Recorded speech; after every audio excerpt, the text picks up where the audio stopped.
നമസ്കാരം. Raf talk ഫുട്ബോളിലേക്ക് എവർക്കും സ്വാഗതം. ഫിഫ വേൾഡ് കപ്പിൽ അർജന്റീന ഇന്ന് റൗണ്ട് ഓഫ് 16 മത്സരം കളിക്കാൻ ഇറങ്ങുകയാണല്ലോ.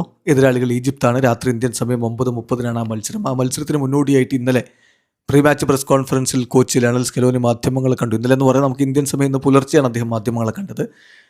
അപ്പോൾ അർജന്റീനയുടെ അയൽക്കാരായിട്ടുള്ള ബ്രസീൽ വേൾഡ് കപ്പിൽ നിന്ന് പുറത്തായിട്ടുണ്ട്.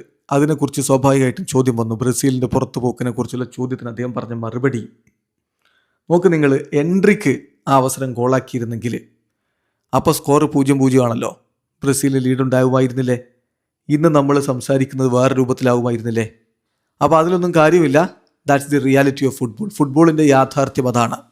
ഒരൊറ്റ നിമിഷം കൊണ്ട് കാര്യങ്ങളൊക്കെ ആകെ മാറിപ്പോകും എന്ന് തന്നെ സ്കലോനി പറയുന്നു.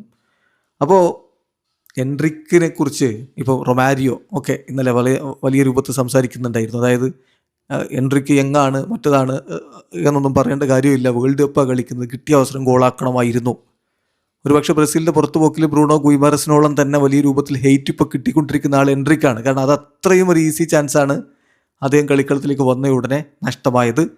അത് ബ്രസീലിന് പുറത്തേക്കുള്ള പോക്കിൽ ഒരു പ്രധാന വഴി വെച്ചിട്ടുണ്ട്. സ്കലോനി പറയുന്നത് അത് ഫുട്ബോളിൻ്റെ ഒരു വശമാണ്. അതായത് കിട്ടിയ അവസരങ്ങൾ ഇതുപോലുള്ള നോക്കൗട്ട് സ്റ്റേജ് മത്സരങ്ങളിൽ മുതലാക്കാൻ പറ്റിയില്ലെങ്കിൽ കളി പിന്നീട് കൈവിട്ട് പോകും. അതേസമയം ഇത്തരത്തിലുള്ള മൈന്യൂട്ടായിട്ടുള്ള ഡീറ്റെയിൽസ് ആയിരിക്കും കളി തീരുമാനിക്കപ്പെടുന്നത്. അതാണ് അദ്ദേഹം പറഞ്ഞത്. If Endrick had scored the goal when it was still 0-0 today we would be here talking about something else. നമ്മൾ ഇന്നൊരു പക്ഷേ ബ്രസീലിൻ്റെ മുന്നോട്ട് പോക്കിനെ കുറിച്ച് ആവാന്നുള്ള അർത്ഥത്തിലാണ് അദ്ദേഹം പറയുന്നത്. നമ്മൾ ഇന്നിവിടെ സംസാരിക്കുന്ന മറ്റെന്തിനെങ്കിലും കുറിച്ചായിരിക്കും.